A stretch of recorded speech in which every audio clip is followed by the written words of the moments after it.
प्रणाम जी। सावन के महीना में हम एगो शिव जी के गीत सुनावतानी।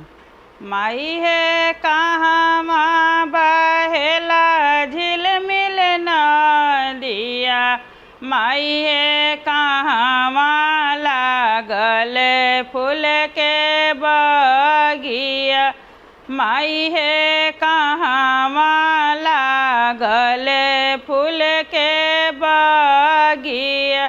बेटी है अरे राज बहेला झिलमिल नदिया, बेटी है बकसर में लागे फूल के बगिया, बेटी है बकसर में लागे फूल के बगिया।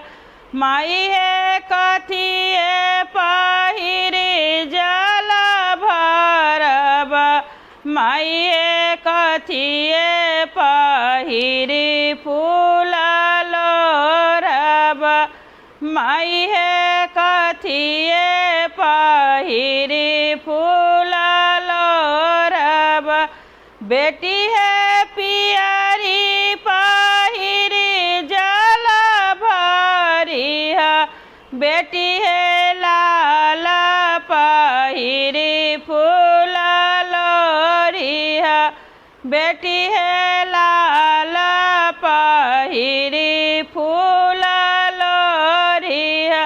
माई है केकरा सिरे डाल में शीशी जलवा, माई है केकरा गले डाल में फूल के मालावा, माई है केकरा गले डाल में फूल के मालावा। बेटी है शिव सिर डलिहा शीशी जलवा,